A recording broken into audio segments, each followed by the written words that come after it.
Penguin vocabulary екінші unit.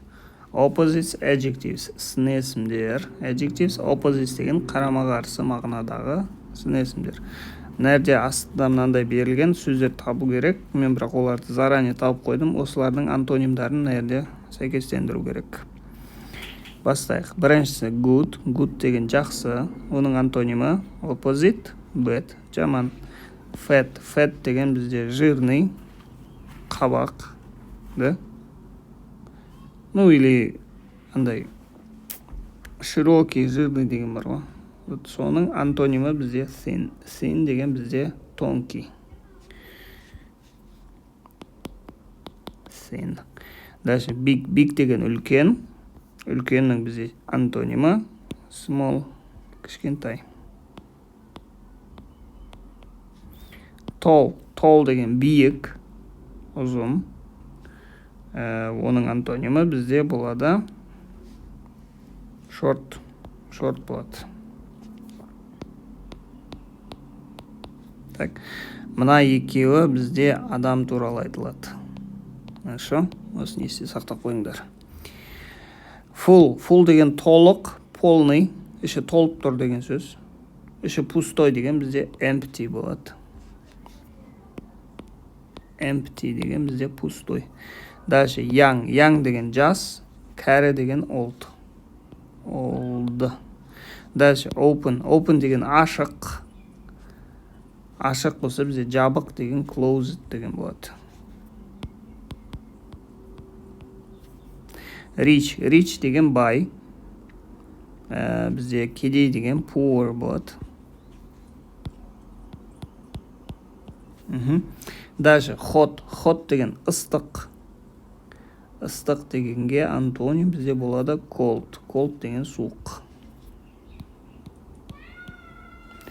Old. Old деген кәрі. Так.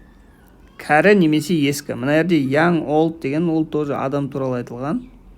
Адамның жасы туралы. Жас деп қойыңызшы. Old деген мына жерде ескі заттар туралы. Зат ескіріп қалғанда. Енді новый зат деген new деген сөз. Дальше happy. Happy деген бақытты, көңілді, счастливый, радостный. Оған антоним болады бізде sad. Sad деген көңілсіз деген сөз. Дальше fast. Fast деген тез, жылдам. Оған антоним slow, ақырын, баяу.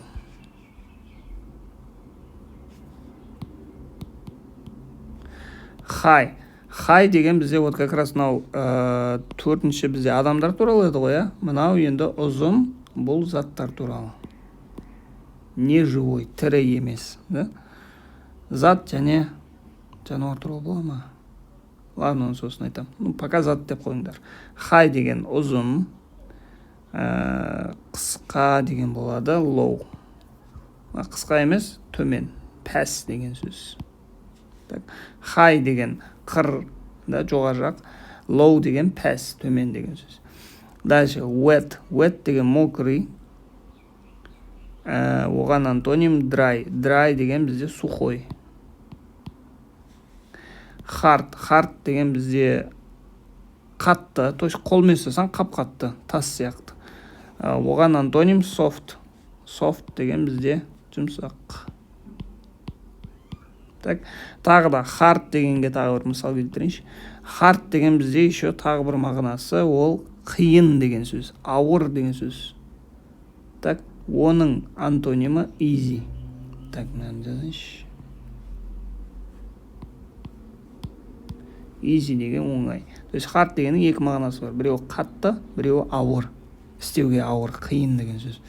Easy деген оңай, soft деген жұмсақ. Сол. Екінші юнит бітті.